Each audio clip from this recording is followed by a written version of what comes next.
The Reverend Charles Morris is preaching it with us this morning. He's from St. Peter. You're forgiven for that. He is forgiven for that. You know what? That's not your fault. Pardon? That's not your fault. I'm still proud. I'm still a proud St. Peter man. That's good. And you talked about man, because today we want to look at the role of woman in the church. And I know there's some groundbreaking news that came out of Grenada recently. Katrina was just telling me about it. Yeah, I'm particularly pleased because our family and the family of the new deacon, a Barbadian-born lay minister, has created history. She's become the first woman to be ordained as a deacon in the Anglican Diocese of the Windward Islands, a woman who I'm very proud to call my friend, Eleanor Glasgow. She is the godmother of my brother, and her daughter is my father's goddaughter. So we kind of grew up all in the same family, church family, yes. at the very least. But it goes back to what we were discussing about the role of women in church. You've very publicly said that a very strong position you took on women in the church changed and made an about face after your rigorous research. And here we have 11 years after the Windward Diocese assented to the ordination of women after the idea was first rejected in 1997. It comes to fruition in St. George's. What do you think, Rev? If I had known. He would have left the thing alone. What would you have left alone? Seriously, I'm trying to choose my words very carefully here. You never did that before. You know, I used to be a very fierce opponent of the ordination of women, simply because I really could not find a theology for it. And having done some research on the issue of premarital sex, you see what sex can do. But having done some research on that, I understand why there was really no theology on it. And that is because the church's philosophy was still very male-oriented. When you look at the way women were treated, seen as property for the man, even through the ages, even in the biblical times, women were still not seen as equal to man. And I began to wonder, why is it that women who were created with equal and sometimes more intelligence than me would have been pushed aside like that. So having done that and recognized the role of the woman, that the woman has played in Caribbean society, the role that the woman has played throughout history, I can safely say that I now am a fierce supporter of the ordination of women. I'm very serious about that. Rev, sometimes when people use the line, when God said, "Come, let us make man," they sometimes say that the man there is sort of generic. It doesn't necessarily mean the male gender. God, let's make human beings. Right. So then, with that in mind, why has it taken the church so long to, or why has the church been so focused on gender, one should say, as opposed to just ordaining a person, a human being? Because, or putting a person, as I just said, the church was very male-oriented. When we look at the European society, and let me say this as well, that we have to develop our own Caribbean theology. I keep saying that. You see, the European theology, I cannot identify with it. I mean, there were church fathers, those things are necessary.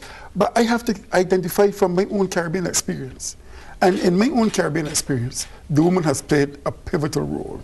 Now, if you look at it throughout the years, if you go back even to the Old Testament, Yahweh, God, in Hosea, is seen as God is seen as a female. When it came to the intertestamental period, then they recognized that not only the Israelites in the Old Testament, they were surrounded by nations that had concepts of a female God. When Christianity was taken to the Gentiles, and the Gentiles there being the Asians and the Europeans, when they were confronted with the fact that they were Greek goddesses, then they had this issue of, how do we deal with this? So to give a little tokenism, they put Mary in there. Now today I still say the Angelus. As we develop, our society, the whole society was still male-oriented. to me, it was still patriarchal in nature. The theology was patriarchal in nature. Even some of the doctrines were patriarchal in nature. So it had taken that long, but I do not, you know, now we have moved towards that. The others, we have to go take other steps as well. Reverend Morris, there are some of our congregation this morning who believe that the church is simply conforming to every whim and fancy of general society. How do you respond? No, there is some truth to it, but you see, for example, there are times when the world does as it's like and ask the church to bless it, and the church is blessing it. There are certain things that in which that is happening. But I am saying on issues such as gender, that's what I said last week, that you have in the Godhead, you have Father, male, Son, male, Holy Spirit, male. In our Caribbean experience, that is virtually impossible. Society has not developed without the influence of the male, of the female. And to me, I believe rather than just giving the Godhead a shared tokenism of observing Mary, I believe that it is time that we have Mary, since she is the mother of Jesus, Mary as part of the triune Godhead. Part of the leadership position. In the leadership position. What about the argument that one of the disciples was in fact a woman, and she played a very strong role too? You have to tell me which one it is. I think they said Mary Magdalene was supposed to have been a disciple. But just going along, you know, for the sake of airing out. But the jury is out of that. But even so, Jesus, Mary and Martha, what were they reduced to? The domestic activities, washing his feet and one person looking after the cooking. I think now we have to move beyond that. Speaking of which, and going back to Deacon Glasgow, she's been living in St. George's, Grenada since 1992, and she's been fighting this quietly and subtly for a little while. She says, why should a woman be denied if she has been called? Do you think our Caribbean societies are having a little difficulty with changing the mindset that says woman is not only nurturer, but is theological and religious authority, where prior she was mother, wife, homemaker, mender of broken skin, broken bones, all of those things. Are we having a hard time changing that mentality? Is that why? But now, whenever you have social change in any society, it is the intellectuals also who push the change. You know? And that is why I'm saying that the intellects, the theologians, need to come together, look at this issue again, and push it. All issues, all the social issues. But are we uncomfortable with a woman giving us our communion wine? Do we think that the wine tastes different or doesn't have the same weight? That's what I'm asking you. And truthfully, Katrina, I was uncomfortable with it. As a matter of fact, I've never gone to a service in which a female presided. I hope to do that soon, though. I hope to do that soon. Well, let's look at your own uncomfortableness with it. Where was that coming from? Because I couldn't find a theology to defend it. There's so many arguments against it, but then as I'm saying now, I've come to realize that the arguments against the female ordination of women. And what are some of these arguments? Well, they said that some of them were not part of the mainstream of discipleship. The priesthood is the brotherhood, and therefore, if you include women, it destroys the brotherhood. You know, I can. Okay, but you said from your research, you've come now to not hold that position anymore. You become Paul instead of Saul. I will not. You found your Damascus. Analogy, correct. You've had your Damascus experience in this regard.